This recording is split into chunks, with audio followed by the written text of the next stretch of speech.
തകർന്നുപോയി എന്ന് പറഞ്ഞവർക്ക് ചുട്ട മറുപടിയുമായി വീണ്ടും കോൺഗ്രസ് ഉയർന്നെഴുന്നേൽക്കുകയാണ്. മഹാരാഷ്ട്രയിലെ ലാത്തൂർ കോർപ്പറേഷനിൽ കോൺഗ്രസിന് തകർപ്പൻ വിജയമാണ് ലഭിച്ചിരിക്കുന്നത്. BJP, ശിവസേന, ഷിൻഡെ അതുപോലെ അജിത് പവാർ സഖ്യത്തിൻ്റെ ശക്തി കേന്ദ്രമായ മഹാരാഷ്ട്രയിൽ അവരുടെ ശക്തി ദുർഗങ്ങളെയെല്ലാം BJPയിൽ നിന്നും തിരിച്ചു പിടിച്ചിരിക്കുകയാണ് കോൺഗ്രസ് ചെയ്തിരിക്കുന്നത്.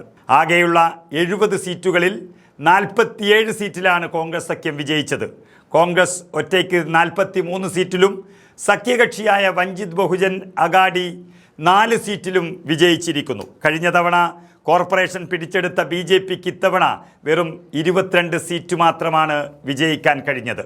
അവരുടെ സഖ്യകക്ഷിയായ NCP അജിത് പവാർ വിഭാഗം 1 സീറ്റിൽ മാത്രം വിജയിച്ചു.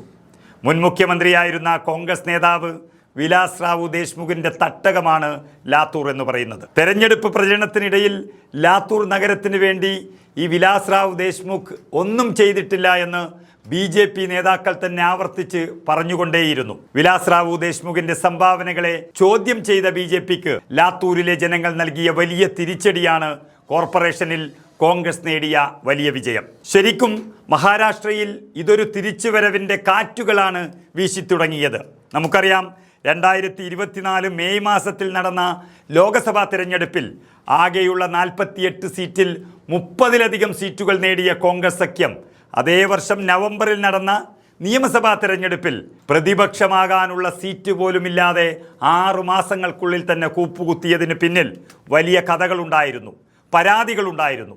എന്നാൽ അതെല്ലാം സാധൂകരിക്കുന്ന തരത്തിലാണ് ഇപ്പോൾ വീണ്ടും അവിടെ മാറ്റങ്ങൾ വന്നു തുടങ്ങിയത്.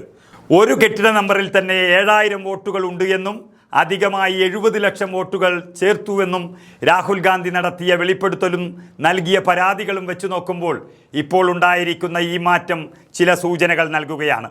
ഏതായാലും മതേതര പ്രസ്ഥാനമാണ് വീണ്ടും തിരിച്ചു വരുന്നത് എന്നുള്ളത് ഇന്ത്യ എന്ന മഹത്തായ മതേതര ജനാധിപത്യ രാജ്യത്തിന് വലിയ പ്രതീക്ഷ തന്നെയാണ് നൽകുന്നത്. ഏതായാലും ലാത്തൂർ കോർപ്പറേഷനിൽ ആകെയുള്ള 70 സീറ്റുകളിൽ കോൺഗ്രസ് സഖ്യം 47 സീറ്റുകൾ നേടി അധികാരം പിടിച്ചിരിക്കുന്നു. ഇതുവരെ ഭരണത്തിലുണ്ടായിരുന്ന BJP അഥവാ മഹായുതി സഖ്യം 23 സീറ്റുകൾ, അതായത് നേർ പകുതി മാത്രം നേടി ഇനി പ്രതിപക്ഷത്തിരിക്കും. അതാണ് ലഭ്യമാകുന്ന വിവരം.